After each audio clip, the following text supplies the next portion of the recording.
Today it's a pleasure for me to be here as Minister of Economic Affairs, Telecommunications, Transport and Tourism to open this day of discussions and day of setting the tone for the development of our economy. The National Development Plan of St. Martin is built upon 4 pillars of sustainable development.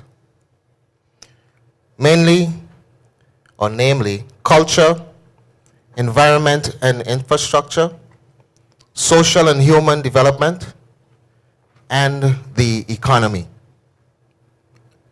While no pillar is more vital than the other, the economy as a pillar is essential to realizing the greater mission of the National Development Plan and St. Martin progression as a country.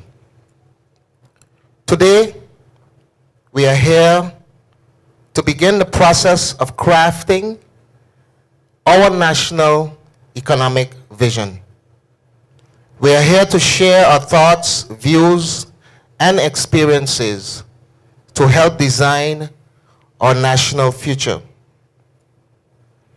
In consultation with the Department of Interior and Kingdom Relations, the Department of Economy, Transportation, and Telecommunication has been leading the discussion on economic planning over the past year. Economic planning is not a quickly executed task. The process of sharing and shaping a national economic vision is not an easy one either. It requires foresight, inclusivity, and a keen understanding of the needs of all partners. Rather than shy away from this fact, EVT, our Department of Telecommunication, our Department of Economy, Transportation, and Telecommunication has taken the first step by drafting a national framework, and that will be in an economic framework. This framework has been a year in the making, and in that year, EVT assessed the realities of our economy, its constraints, and its gains. The department has asked questions, consulted with stakeholders, and compiled the beginnings of working document, that same working document that you have today. Today, we widen the discussion. We build upon the draft with the intention of creating a holistic vision that incorporates the desires of all. Throughout the course of today, areas of discussion will include economic constraints, which we all know, competition, foreign trade and investment, promotions, and a slew of other areas. These are big subjects, but that doesn't mean that in today's discussion we cannot begin the process of shaping these topics. Let us start by assessing our comparative advantages. What sets St. Martin apart? What makes St. Martin unique? What makes us better than our competitors? Our efforts should be focused on those. St. Martin comparative advantages are central to developing its future.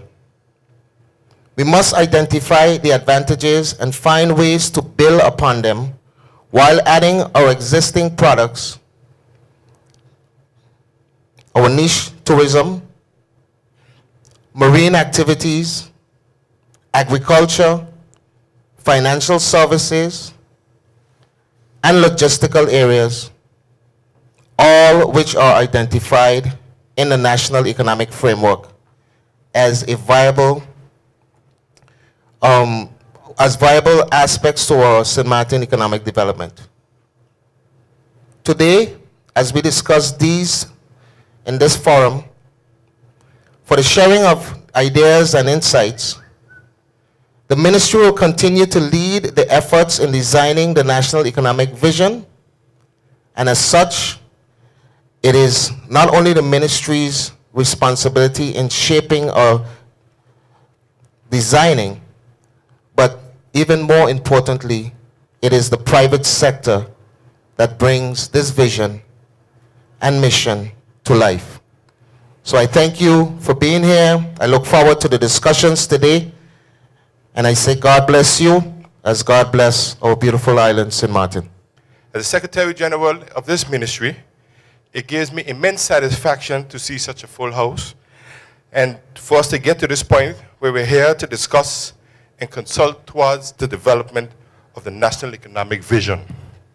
The success and realization of the policies requires the approval of decision makers, in this case, ministers. The approval of decision makers requires and is best and easiest achieved when there is support of the policy by stakeholders. The support on the vision enables the government and the organization to focus and prioritize towards the realization of that vision. It is for this reason we are here today to obtain feedback and input from you, the stakeholders, towards the development of the National Economic Vision, and obtain and support, and preferably and hopefully consensus to increase the probability of support in the decision-making process. Let us not underestimate the importance and relevance of having one shared, comprehensive vision. It is a catalyst to investments and to investors, as it will be clear that the vision and the direction of the government. This will be the basis which incentives can be designed, jobs can be created, and government can increase their revenue. Government's second main source of income after the TOT is wage tax revenue, which is a direct result of job creation. Please note, to achieve this increase of wage tax revenue, job creation should come from higher income jobs. This provides us with an opportunity. So let us look and partake in the summit, in the consultation process. Let us look at it as an opportunity to influence, shape, and mold the economic vision of the country. It is time for us to look at what we have done, what needs to improve, and how to go about things in the future as it relates to the policy perspectives going forward. To get to this point, the rules of engagement must be clear. And I am sure the facilitators will outline those specific parameters. Given that we are developing the policy document and the process towards developing policies requires that we consult with our stakeholders, both businesses, NGOs, unions, as well as government, of course. It is for this reason we are encouraging all stakeholders to give their input, feedback, and insight. I would like to encourage that we allow each person and stakeholder to freely voice their input, considering that we only have one day, a few hours. We should do so in a short, concise, but also realistic perspective, because we are bounded by and limited by our reality and resources. The challenge. During our discourse, in the interest of achieving success, when we identify the problems, that we don't dwell on the problems, but we also look and identify solutions. For it is the solutions and our willingness that is going to determine the success of our future. Let us not focus only on how things are, Let us not judge things based on the present challenges and limitations. Let us make a distinction between how things are and how things should be or can be in the future. Let us look at what is within our control, laws, regulations, policies, versus what we can't control, the physical size of the island, the economies of different countries, so that we can look at and identify what needs to change in order to achieve that success. I'm sure we are all familiar with the saying that we should always remember that a journey of 1,000 miles begins with the first step, meaning we will start small and grow into what other countries have become and or have done. In the closing, before I go over to my closing statement, I would like to thank Ms. Lucy Gibbs and her department for all they have done to get us to this point. They're a very small department, but when it comes to these type of events, it's all hands on deck. So we thank you all for all of the work, hard work that you have put in order to get us here today. Thank you, guys. In closing, I look forward to a fruitful, intense, positive, and substantive discussion to truly assist in the shaping and influencing of our economic vision. Let us all agree, and even agree to disagree, on the big picture towards the vision that we can all stand behind of, be proud of, not only for ourselves, but for future generations. Looking forward to the end results.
Like the Honourable Minister mentioned in his speech, my department, the Department for the Interior and Kingdom Relations, has been assigned the task to draft a national development plan. And that's why I have the honor to address you with a couple of words this morning. I'm going to tell you something about the National Development Plan and the status of it, and also how it relates to the summit we're having today. On the 16th of January 2012, the Council of Ministers assigned the Department for the Interior and Kingdom Relations with the task to start drafting a national development plan. And we're doing that in close cooperation with the United Nations Development Programme stationed in Trinidad and Tobago. The output of our project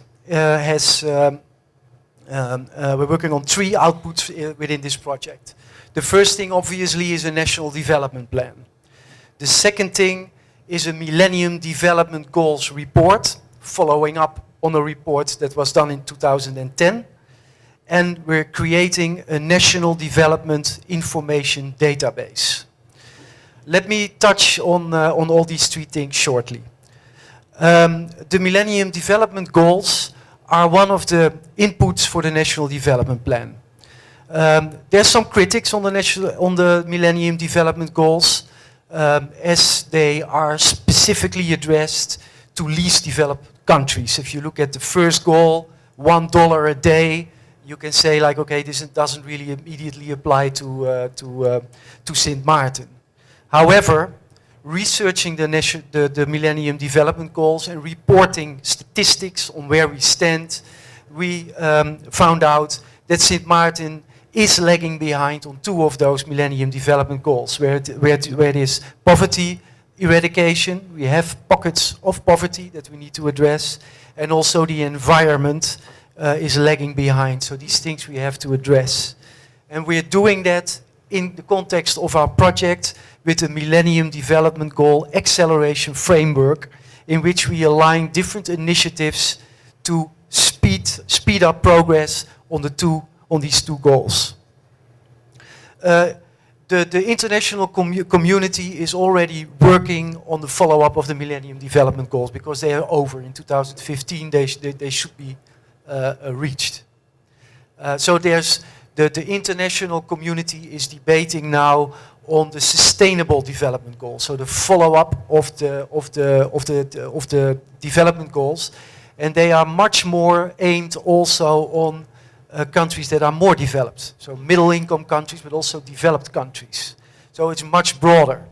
And why is it important to look at the Millennium Development Goals and the post-2015 agenda, the Sustainable Development Goals, is because the international community and the official development aid, the ODA, the official development aid, will follow these international priorities for development. So reflecting these sustainable development goals in our own development plan makes it for us easier to tap also into development fundings that are out there. Even though our GDP is significant, we're at least a middle income country. Significant in that context is also that we have been recognized last year in Samoa as being a small island development state.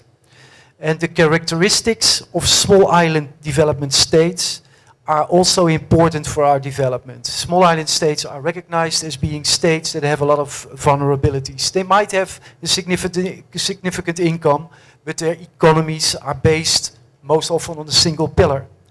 So vulnerable. We're vulnerable by the geographic locations where we are. So for climate change and hurricanes, that kind of things. So the recognition that we are SIT is also significant in getting aid for our development. So that on the international development agenda that we will incorporate in our national development plan. Of course, for a national development plan, an economic pillar is super significant. If our economy fails or slows down, it will affect all sectors in society. But for an overall national development plan, there's much more to consider than only the economy, which is also obvious. And we're facing problems with single-parent families, school dropouts, internationally called the boy problem, these pockets of poverty, the environment, security and safety in our streets are all important. We have this saying that I hear a lot in Sint Maarten: if it's not broken, why fix it? I don't know if you recognize it, but I hear it quite a lot. What we try to do with the National Development Plan is try to identify things that will break down if we don't anticipate. An example of that will affect the whole island if we don't anticipate on it, is that the demand for food worldwide will grow massively in the coming decades. That means that food prices will rise also massively. And as Sint Maarten, who imports all our food resources, we will be facing this problem. So identifying that now and anticipating on it now can prevent us from having the harm, because before the effects on families of these rising costs for food items will be measurable, the damage is already done. So if we can foresee that's coming, we can try to anticipate on it and fix it before it's broken. Okay, so these things are the things we are working on. From the National Development Plan, you can expect like a visionary, a vision for the country, a point at the horizon to work towards, but also a framework for implementation, which is very necessary and very important. A plan is good, to have a plan is good, but if we don't have a vision on implementation, it's going to be difficult to get it realized. So we have an interministerial work group established. We got a multi-sectoral steering group with representatives from the private sector, NGOs, the youth, the unions, and we're debating the strategy on that national development plan. For the planning, when it will come out, I'm not going to do any. I'm not going to mention a date. That has two reasons. Because we are full, we have a lot of steps to still undertake before the plan is finalized. But also, currently we are evaluating our strategy with the steering committee, and that needs endorsement there before I can tell more about that. But it will be after the summer for sure. So this year. So now to make the link with the economic development plan, the fact that my department was assigned the task to draft a national development plan is not the beginning of thinking strategically on our future. There's great work already done by loads of organizations like SHTA, the Chamber of Commerce, ministries, NGOs. There's a lot of visionaries reports already.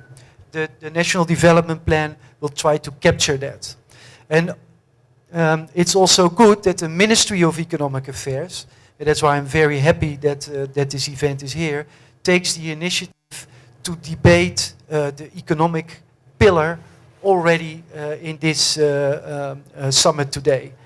We hope to incorporate the outcomes of this day in our national development plan. We don't hope, we will be. And at a later stage, I hope that all of you will also join us when we debate and go into dialogue about the national development, so incorporating the vision on economics also with other sectors and domains of development. I wish you a lot of inspiration for today. I'm looking forward to the outcome. I wish you also fun.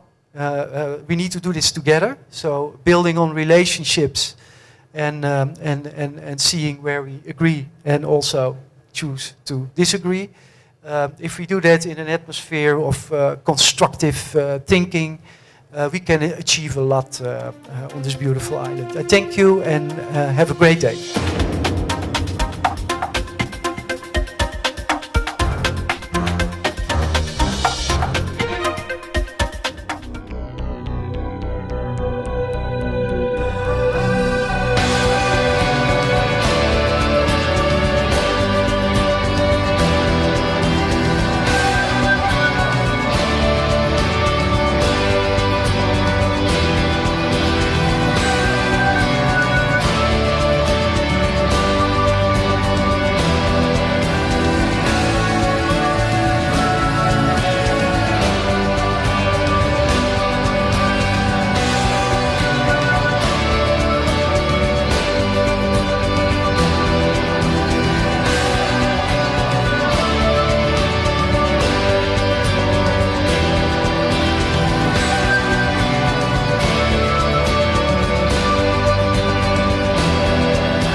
provide you with a brief overview of our department, how we function within the ministry, and how we manage, how we arrived here this morning. First, on behalf of the Department of Economy, Transportation and Telecommunication, and myself, thank you for participating in this very important process towards development of the economic vision for the ministry and our island. This economic vision will ultimately form the economic pillar of our National Development Plan. The Department of Economy, Transportation, and Telecommunication form part of the Ministry of Tourism, Economic Affairs, Traffic, and Telecommunication. One of its primary responsibilities is the reviewing and developing policies and supporting legislation that is utilized by the 6 executing arms of the ministry. These executing departments are vital components to our economy and overall economic development, and include such departments such as economic licensing, inspection, tourism, maritime and aviation, the statistical department, and the meteorological office. We also oversee several NGOs and government-owned NVs, such as the Bureau of Telecom and Post, GB, the Harbor, and the Bureau of Intellectual Property. As such, it is necessary to formulate a long-term perspective that defines our goals while identifying the various sectors that need to play a role in reaching our objective. In starting this process, the department recognized a need to develop a preliminary vision document to begin the national discussion. This document was not developed in a vacuum. The department looked at the various realities of our island, what are the regional and international trends, while focusing on our comparative advantages and strengths, while limiting our threats and financial challenges. Additionally, we consulted individually with our private sector stakeholders. And that brings us to today.